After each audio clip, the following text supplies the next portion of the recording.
Welcome everybody to the Row by Row Garden Show. Glad to have you here this evening and glad for you to be a part of us helping you grow your own food, growing and eating and partaking in a healthier lifestyle and a more wholesome lifestyle by growing your own food. We have Miss Hoss in the house tonight. And we got a very good show lined up. We're going to be talking about something that's very important that we may have overlooked in the past, but we think this is probably also very time sensitive. We're going to be talking about planning fall planting.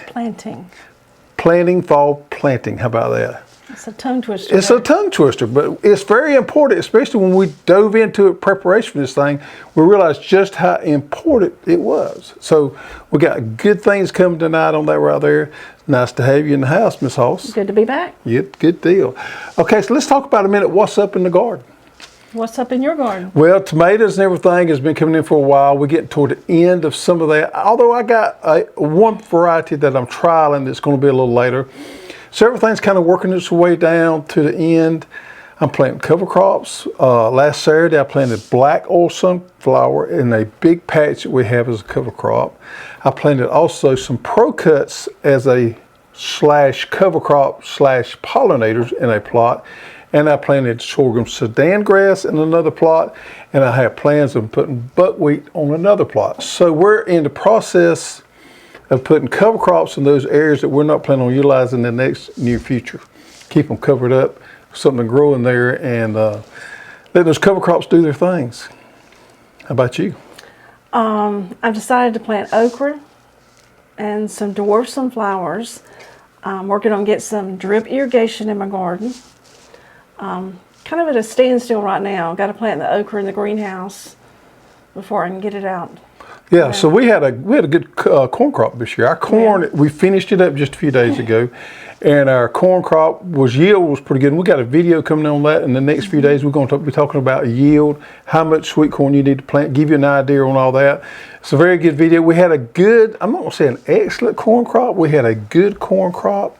We had 50 bags from that patch of corn. Yeah. So one thing tip I will give people, and I learned this one the hard way, when that corn is through and it's time to do something right then, go in there and chop those stalks down when they're green, whether you have to do it with a machete, whether you do it with a flail mower, whether you do it with a rotary mower. Get rid of that corn stalk when it's green. It will cut up, it will decompose a lot quicker. If you let those stalks dry out, it can be troublesome to get rid of them. So that's a little quick tip that I learned the hard way.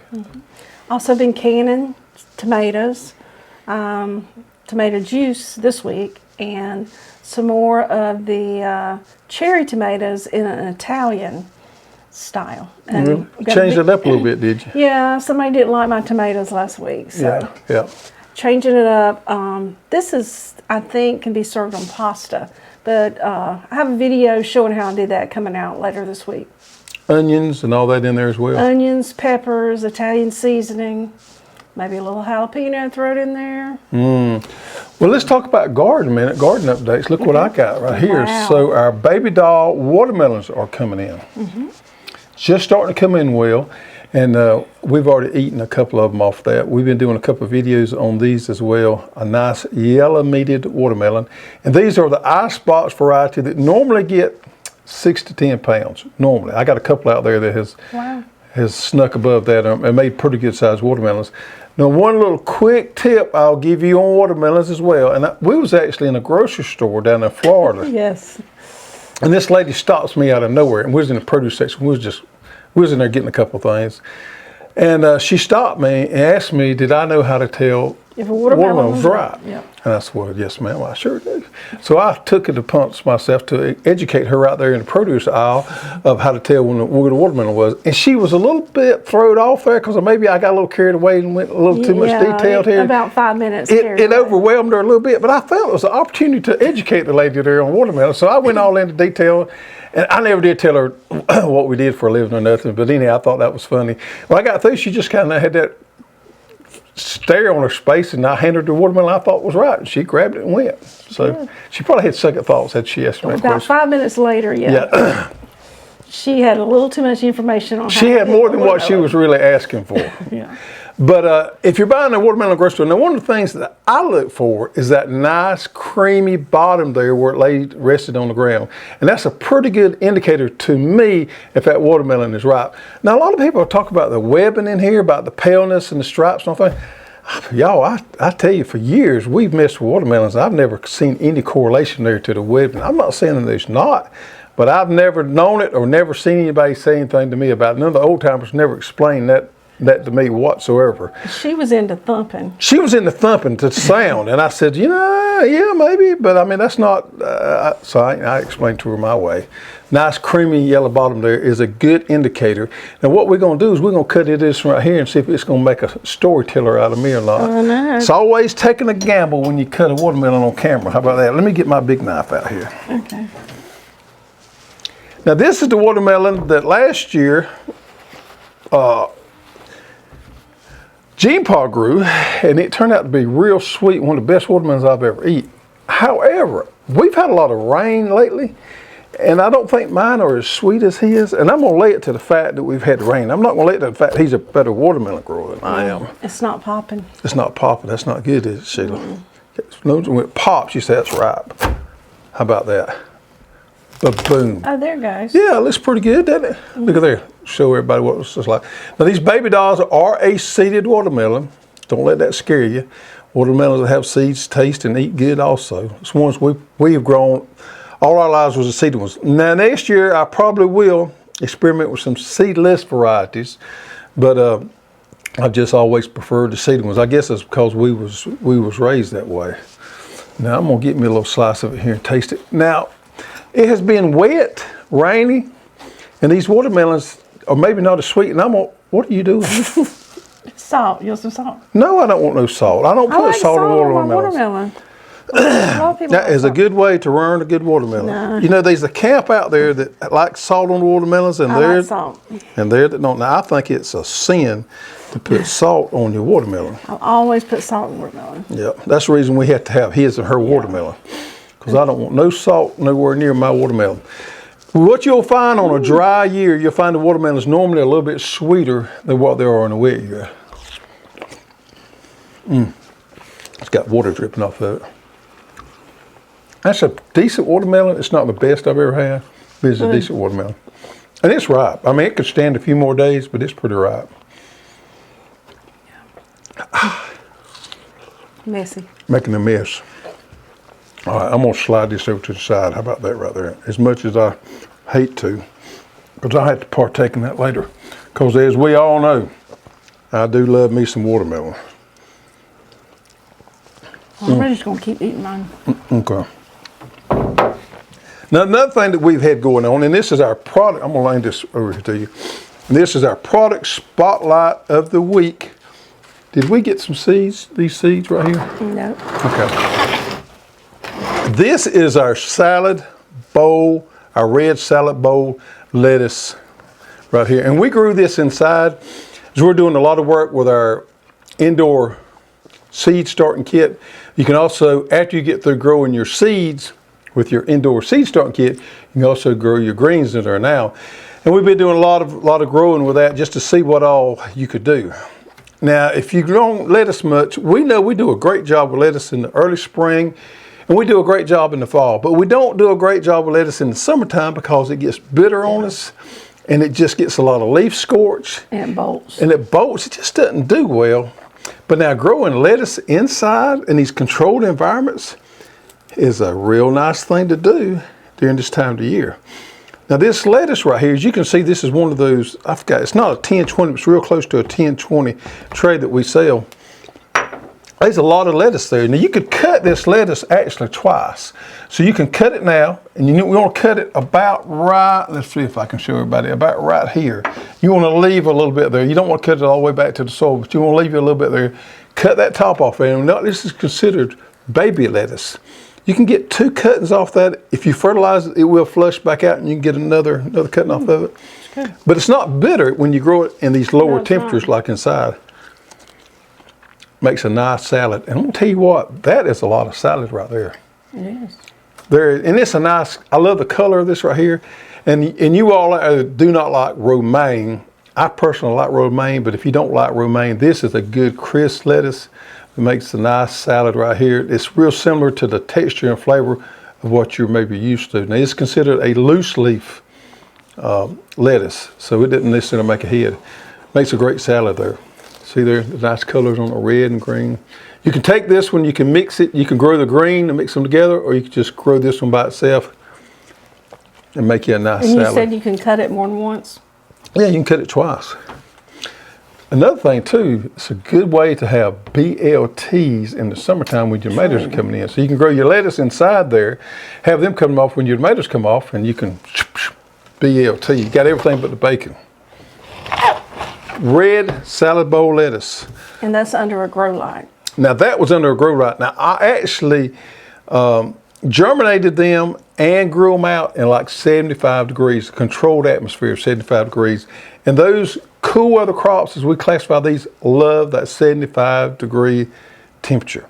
Now it's going to be just a tad bit slower than what it would be outside, but you're going to end off with a better product. That there, if my memory serves me right, is about 25 days old.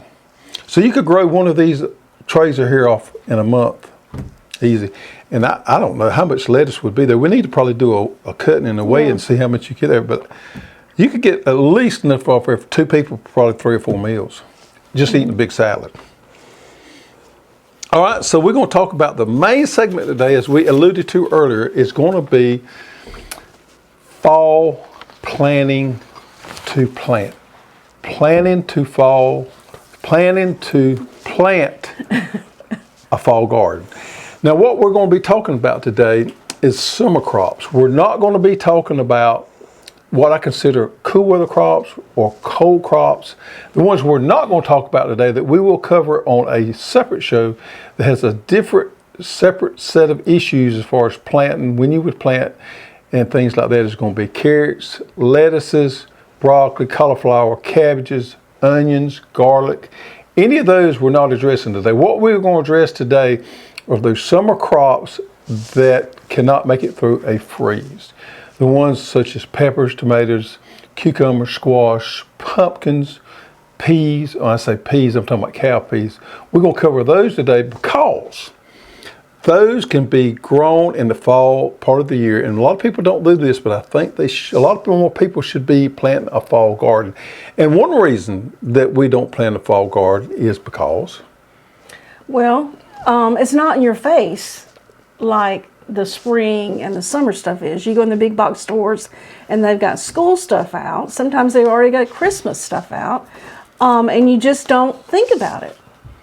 And you're thinking about holidays, going back to school, Christmas coming up, Thanksgiving, and it's not right there in your face. Yeah, and it's hot in the summertime.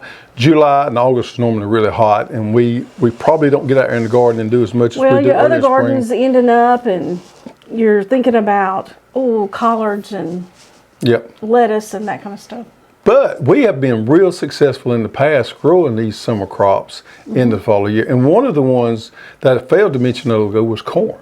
Now, corn is just a little bit different than the others I mentioned too, because it has a shorter harvest time. Normally when sweet corn gets ready, you got about 10 days, 7 to 10 days, and it's through and over with. So you could plant it. It seems to do real good. I remember we planted ambrosia about 3 years ago in the fall, and we had a heck of a crop, a good crop of corn in the fall of the year. So we're going to go over today when to plant these crops and how to plan for them. And we're going to start off explaining to you the process of how we come across these dates. How about that? First of all, let's talk about freezes. Now, when we talk about a frost is any time that you got air temperature less than 38 degrees and you 36. got 36 degrees, but you got other elements that are favorable, such as frost, and those can be humidity, ground temperature, other things like that. You have to have the ideal conditions to have a frost, but the air temperature has to be less than 36 degrees.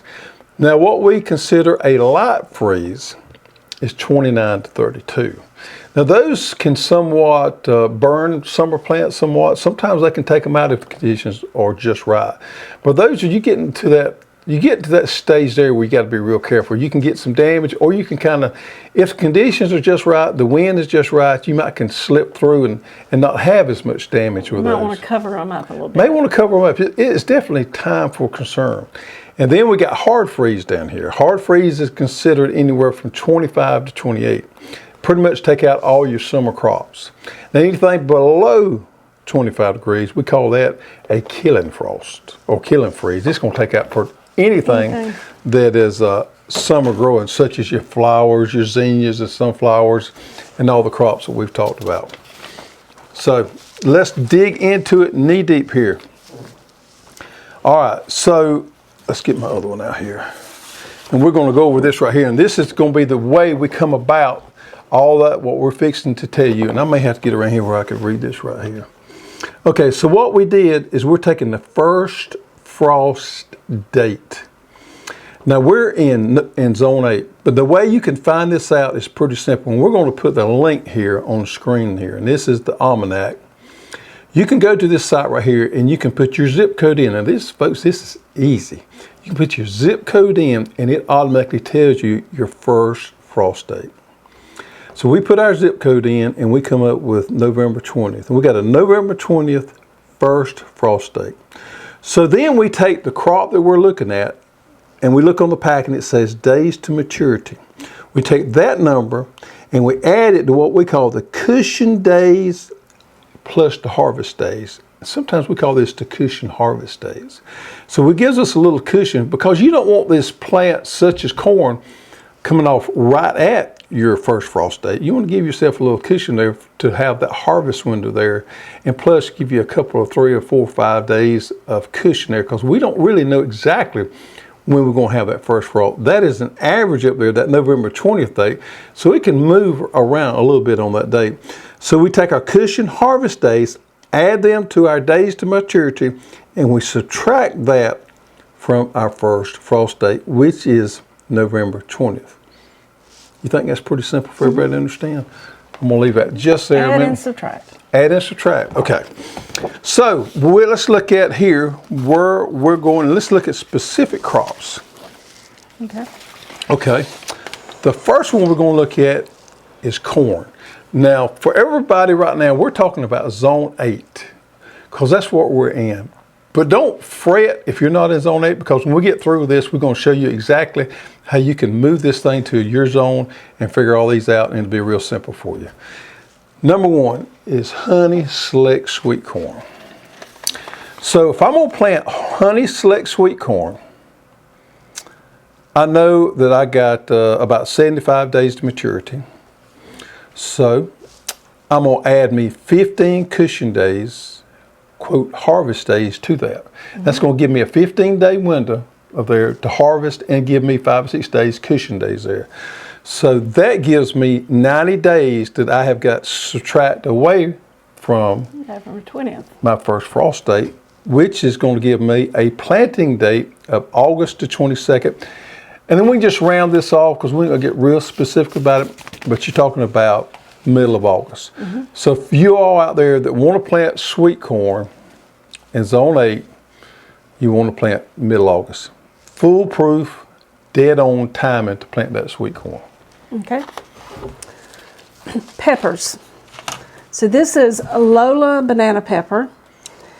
It has 70 days to maturity, and you want to give yourself about 20 harvest cushion days. And then also with the peppers, you also got to add in your 6 weeks of planting them in the greenhouse and having transplants. So 70 plus 20 plus that 6 weeks to get those transplants ready is 132 days. So subtract 132 from the November 20th, and you need to plant these now, July 8th. Yep.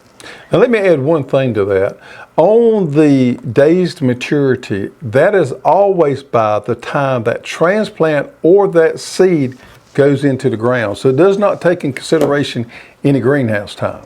Okay. So whether it's transplanted or it's direct seeded, either way, that is that days to maturity date. So we did have to add the 6 weeks. Now some of you may can grow out Peppers and tomatoes a little bit quicker than 6 weeks. I normally figure on 6 weeks. Now sometimes, in the right kind of conditions, you can do it in 5 weeks.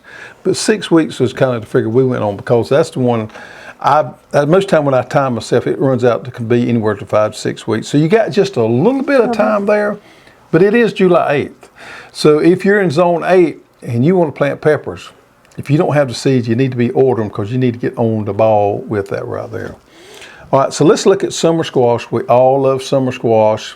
And summer squash, we get tired of them early in the springtime, and then we wish we had some more summer squash. So you can plant these in the fall of the year, and this is the recipe for that. Here we have gentry squash, 45 days to maturity. Now I gave us 20 days of cushion and harvest time here, because squash can kind of linger out and you can have a pretty good harvest interval there. So I gave us 20 days on that. That is a total of 65 days from November 20th. So we got a planting day on summer squash of September the 18th, the middle of September. All right, the next one is beans, and I have the jade bush bean. It has 55 days to maturity, and you want to add 15 cushion harvest days. Because most of the time when green beans get ready, they're ready. They're ready. Yeah, you don't have a long. A couple times. You pick them a couple times, but you don't have a very long window there to get them out. And if the frost doesn't come November 20th, you'll just have more time. Yep. So 55 plus 15, 70 days from November 20th. So you want to plant these September the 11th. September the 11th. Good deal. All right. Another thing about beans too, one reason you want to plant beans, particularly in the fall, and a lot of these plants that we're telling you, those nights cool off in the fall of the year, and you have a lot better fruit set or vegetable set, bloom set, and such things as beans. It's real important that you have those cooler nights so it sets a good fruit. You have less bug pressure? Well, no, you have more bug pressure with the exception of one, and that's one thing we'll cover, but you are going to have to pay a little more. If there's one thing that you got to pay a little bit more attention to, is bug pressure is in the fall of the year. So you got to stay on a spray program a little bit better. But there's one exception to that, and I'll cover that when we get there. Max Pack cucumbers. So you know what? We did good on our garden this year. We had one thing that kind of failed us. It was our cucumbers. And the reason, disease got us, and I really don't know why, but it got us early on. So we didn't make the best cucumber crop. So it's going to be important that we plant cucumbers and make a good fall crop. Right. I wasn't able to can any. You wouldn't able to put any pickles up. You put up a decent amount of pickles. So we got Max Pack cucumber here, 55 days to maturity. Now we're going to add 20 cushion days there. 20 days of harvest time plus cushion days. That gives us 75 days from November 20th, a planting date of September 6th. So basically the 1st of September. Okay. I don't have an example, but winter squash, pumpkins is another thing you can plant. Now they have 105 days to mature. Well, anywhere, some of them differ a little bit. I say 90 to 105. 90 to 105. Yeah. So we just go with 105. And you want to add 20 cushion harvest days to that. So 125 days from November 20th, you're looking at planting them now, July 8th. So get your seeds and get them in the ground. Excuse me. So if you don't have them, you better, this is your last chance in zone 8. Excuse me. Your last chance was zone 8 of getting those winter squash and pumpkins in the ground to grow. I got pumpkins up growing pretty good, so I'm in pretty good shape there. All right, the last one we want to go over here is southern cow peas. Eat some more watermelon. You eat some more. I don't want what you put no salt on it. Oh yeah, I need some more salt. So the southern cow peas, we're going to look at Sedandi cream pea. 65 days to maturity. And I'm going to give us 15 cushion harvest days there. That gives us a total of 80 days from November 20th. I got a little cough. I get some more water. So that gives us 80 days from November 20th, planting date September 1st. So the 1st of September is the time you need to plant your southern cow peas. Now this is the one I want to talk to everybody about. I don't understand why, but a lot of times in the fall of the year, you don't have as much pressure with the cow pea cucurio stinging these peas. And if you know what that is, that's that little sting that's on your plant that can ruin your peas. For some reason or other, peas are easier to grow or better to grow in the fall of the year than they are spring as far as bug pressure. It's one of those that's just very unusual. Normally can grow a very good crop of peas in the fall of the year. So if you want to plant you a pea crop, that would be a good time to do it, September 1. Now, let's just say that you are in zone 7 or you are in zone 9. If you're in zone 7, you have pretty much missed the boat on your peppers and your tomatoes at this point. You don't have enough time left to plant what we call a quote fall garden. Now you do have time to plant corn and other things like that. But if you need to transplant it, if you need peppers, tomatoes, those and winter squash and pumpkins, if you ain't got them in the ground, it's time to move on and do something different. You got plenty of other opportunities out there to plant. So what you want to do if you're in zone 7, you want to go and move that date 2 to 3 weeks back from the number we give you. And to give you an example on that, you can move that date, that plant date of August 22nd on corn, move it 2 weeks up to the first part of August. And a good rule of thumb there in zone 7 is move 2 to 3 weeks from the dates we give you that we're in zone 8, and you'll be in good shape there. Now, if you're in zone 9, it's just the flip side of that. You got plenty of time left to get all these in the ground. You guys in zone 9, y'all can do worlds of things with your garden as far as fall gardening because you have such a long growing season. So what you want to do is you want to add 2 weeks to those dates we put out there. You can either go back and do all the math like we did it, which is not that hard to do, or you can look at our dates and just add 2 weeks to it, and I think you'll be in good shape. So they're looking for corn the end of August. Yeah. And they got a decent window there they can play with, and they still got a couple weeks to get their peppers and tomatoes planted. They still dealing with a lot of heat, a lot longer than what we are, so they got opportunity there. So I still think this is my favorite watermelon. You think so? Mm-hmm. Well, it's a nice size because we don't waste a lot, especially the two of us. I like the flavor. The yellow watermelons, either people love them or they don't. You know what I mean? They either want red ones or yellow ones. My granddaddy always grew them. Really? Yeah. I didn't know that. Them. Yeah. Papa always grew them. I like the yellow. Yeah. It's a good watermelon. Baby doll variety has served us well this year. We like it. Next year, I'll probably switch it up and go back to a red one. One I did grow a few years ago that I just tried was an Orange Glow, which is an orange watermelon. Yeah, I don't remember that. Yeah, it was. I didn't grow a lot of them, but it had a real thin rind. It was a novelty type watermelon. It wasn't one I would grow again probably, but it was an orange, which is very unique. Yep. Do they have seedless yellow watermelon? They do. We do actually. Yep. So watermelon is always a great treat to have around under the shade tree this time of the year, where you can go out there and sit there and enjoy it with your family. You eat 2 or 3 at a time? I do. I love watermelons. He'll cut it and just eat the heart out. Yep. Feed the rest to the horses or chickens and move on. All right. I think that wraps us up. I hope this has given people some good, useful information, because I'll tell you, before I got digging into it, I didn't realize how important some of these dates was.